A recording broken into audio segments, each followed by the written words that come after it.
Edit করে video ছড়াচ্ছ তাদেরকে বলছি আমি কালকের মধ্যেই কঠোর থেকে কঠোরতম আইনি ব্যবস্থা নিতে চলেছি। তোর কি করার আছে কর কাজা, ভিডিও তো হবেই। কি কবি যে আমি ভারতের সেনাবাহিনী করে গাইল পারছি হইয়া থেকে না বয়া থেকে না খারা থেকে, মানে কোন পেলে যে গাইল পারমু দিশা পাইতাছি না। কিন্তু আমি তো শিক্ষিত মানুষ, গাইল পারন যাব না, তো একটু ভদ্র ভাষায় কিছু কয়ে দিই। কিসের জন্য করে? কে বাড়ির জন্য করে? দলিল খাস চাকরির বিপরীতে সেটা স্বীকার করবি বাড়া, ঠিক আছে? আরে এটা ক্ষমতা রাখবি। তুমি এখন পুরো ভালো হয়ে পড়নি, ও কাছে টাকা টাকা তোমাকে মাইনা দেওয়া হয় বলেই তুমি ডিউটি করো। তোমার কাছে তোমার মাইনা হয়, তোমার গাড়ি ঢুকে যাবে সব ডিউটি, ও কাছে টাকা টাকা ভালো, ঠিক আছে?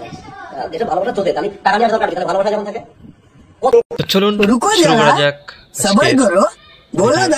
একটা কথা কোনোভাবে মানতে পারছি না, আমাদের ভারতেও এই মনোভাবের মানুষজন রয়েছে।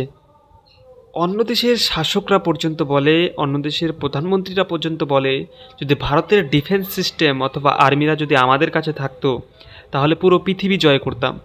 আর সেই দেশের আর্মিদের নিয়ে এরকম কথা, যে দেশের আর্মিদের একটা হুঙ্কার শুনলে অন্য দেশের আর্মিদের ঘাম ছুটে যায়, সে দেশের আর্মিদের নিয়ে গালিগালাজ। তুই কি বলছিস যে তারা টাকার জন্য ডিউটি করে? তাহলে তোকে একটা উদাহরণ দিই, যারা কার্গিলের জন্য লড়েছিল তারা কি পারতো না কার্গিল ছেড়ে দিয়ে আসতে? যারা প্রাণ দিয়েছিল তারা কি পারতো না কার্গিল ছেড়ে দিয়ে আসতে? তারা কি টাকার জন্য প্রাণ দিয়েছিল? তারা জীবনকে কখনো টাকার সঙ্গে তুলনা করে না, তারা দেশের জন্য জীবন দিয়ে দিতে পারে, সব কিছু করতে পারে।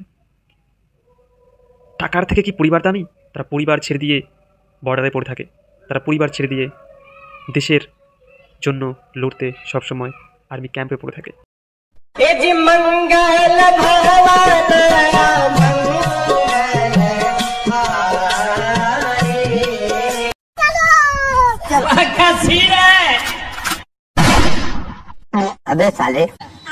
কি লাভ হলো এইসব কথা বলে? কি পরিণতি হলো? শেষে তোকে আইনের আওতায় যেতে হলো এবং পুলিশের হাতকড়াটা পড়তেই হলো এবং লকআপে ঢুকতেই হলো। আমার তো মনে হয় তুই সেই বডির বাহাদুরি দেখাচ্ছিস।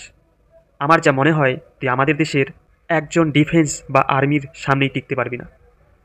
বেশি কিছু বলবো না, এটুকুই বলছি যে এরকম মানুষদের কঠোর থেকে কঠোরতম শাস্তি হোক এবং জীবনে যেন এরকম মনোভাব কেউ আনে না, বিশেষ করে ভারতের প্রতি।